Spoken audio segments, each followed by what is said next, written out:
Spencer, the month of March has been a fabulous month for Asia, or rather Asian players.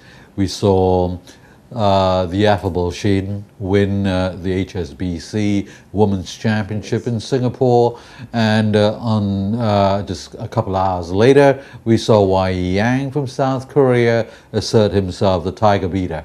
Asia is really on the rise. It certainly is, and as you've just pointed out, what a weekend it was for Korea and Korean golf. And let's talk about Shin first of all, who a wonderful character, a tiny little thing. You see her, you can't believe that she can blast the ball 260, 270 yards. She's been breaking every record in the golf book that Pak Se-ri had set, going back on the Korean LPGA 10, 12 years ago. She announced herself with various wins in Europe, in Asia, and the big breakthrough for Shin came last year when she won the British Open. And here she was, I think, ranked up to number 5, 6 in the world, not a member of the LPGA Tour, which she's finally got now. And ironically, the event in Singapore, the HSBC, was her first official event as an LPGA member. And she gave a lovely press conference after winning it, because I think at the halfway stage, she started with rounds of 72 and 73. And fortunately for her, there wasn't a halfway cut in Singapore. It was a limited field, so everyone plays all 4 rounds. But she was something like 8, 9 shots off the lead.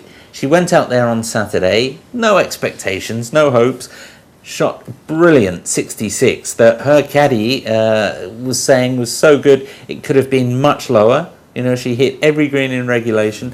And she still was 6 shots back going into the final round. You had the two, Catherine Hull, the Australian girl, and Angela Stanford, the American, who were out in front. And Catherine played beautifully for the first 9 holes of the last round, 4 ahead. Nobody could have predicted what was going to happen. And where I credit Shin, she was the only one who kept plugging away, who kept maybe believing that if she did keep making birdies, she could do something. She birdied the first 4 holes, went out there, held her, I think, out in 32, and the pressure gradually, I think, got to Catherine Hull.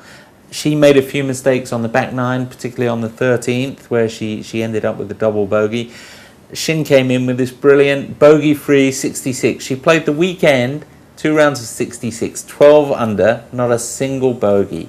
And again, you can't argue with that, and a worthy winner. You had to feel a bit sorry for Catherine, but I think, and a lot of experts think, that Shin will be the next women's number 1 after Lorena.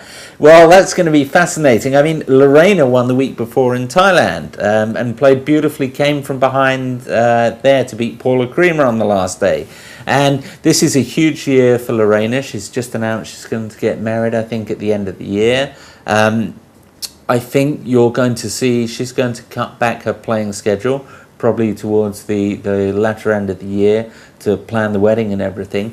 So I think there's going to be a fascinating rivalry this year, particularly between Shin and Lorena. I mean, Paula Creamer came close in both Thailand and Singapore. Again, not quite there, but she's a wonderful player. You've got Catherine Hull, Angela Stanford, so maybe we're missing Annika, but there's a tremendous competition there, and there's no question in my mind that Shin Ji-ai is going to be the main Korean and Asian threat, and I think she'll be a number 1 at some stage. What about Wei Yang, the tiger beater?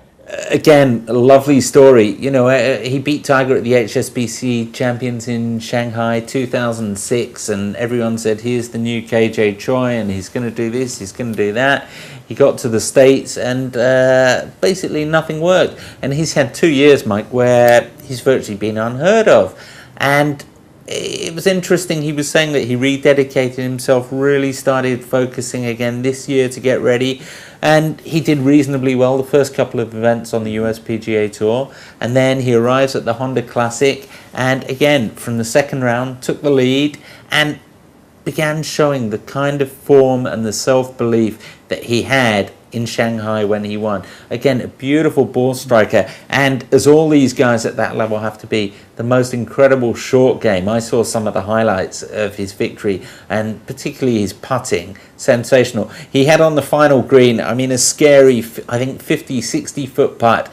He had to two putt to win by one from John Rollins, and this putt was really up and down and across ridges, and he judged it absolutely beautifully to, I think, 18 inches 2 foot, tapped in, and all the emotions came out, and it was actually quite moving seeing him and how much it meant to him. And he, interestingly, he said, this is even bigger than my win against Tiger, and it basically secures him, Mike, for the next 2 years. He's exempt for the US Tour. He can really now focus, and of course he's qualified for the US Masters this year, and he's already played there once.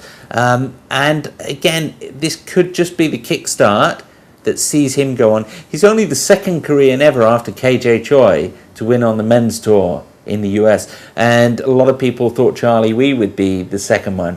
So he's really got a fantastic foothold now, and I think there's a lot of people, his fans in Asia, who saw him win on the Asian Tour a few years ago, who believe he can go on and why not emulate KJ Choi, become multiple winner and challenge in the majors. So I think both on the men's and the women's front, very exciting times for Asia and for Korea in particular.